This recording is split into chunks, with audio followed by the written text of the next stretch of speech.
ones by actual climatologists publishing in peer-reviewed journals. Never. Climate scientists don't make predictions, they make projections within the bounds of scenarios. The primary scenarios considered today are the UN IPCC RPCs. Representative Concentration Pathways RCPs. Scenarios that include time series of emissions and concentrations of the full suite of greenhouse gases GHGs, and aerosols and chemically active gases, as well as land use land cover, Moss et al. 2008. The word representative signifies that each RCP provides only one of many possible scenarios that would lead to the specific radiative forcing characteristics. The term pathway emphasizes that not only the long-term concentration levels are of interest, but also the trajectory taken over time to reach that outcome. Moss et al.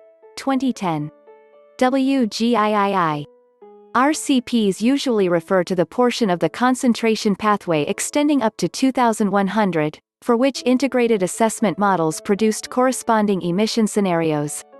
Extended concentration pathways ECPs describe extensions of the RCPs from 2100 to 2500 that were calculated using simple rules generated by stakeholder consultations, and do not represent fully consistent scenarios. 4 RCPs produced from integrated assessment models were selected from the published literature and are used in the 5th IPCC assessment as a basis for the climate predictions and projections presented in WGIAR 5 chapters 11 to 14.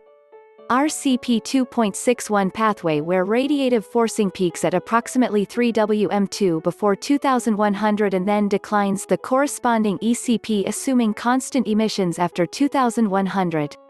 RCP 4.5 and RCP 6.02 intermediate stabilization pathways in which radiative forcing is stabilized at approximately 4.5 Wm2 and 6.0 Wm2 after 2100, the corresponding ECPs assuming constant concentrations after 2150.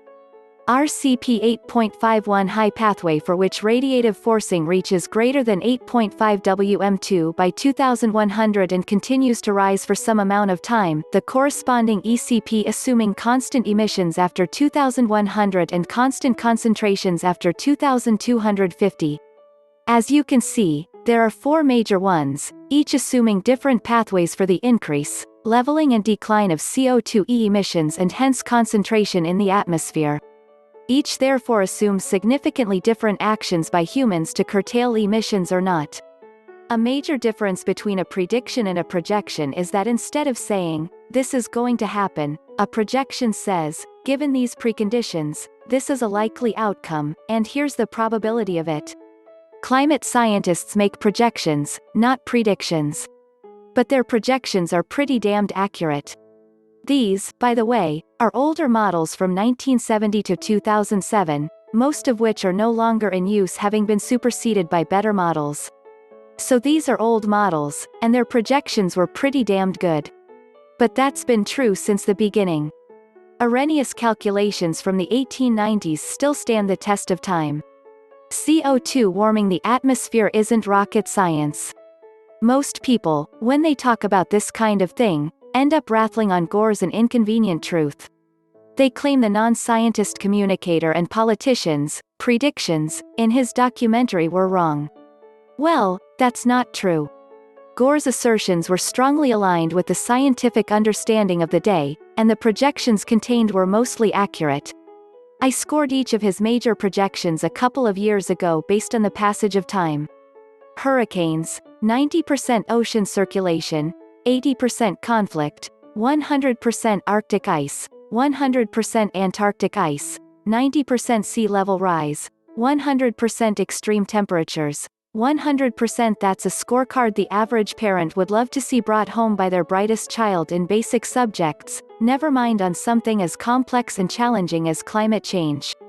Right now, our experience is that the scientific literature and the UN IPCC summaries understated the degree and severity of climate change. Sea levels are rising faster. Extreme weather events are above projections.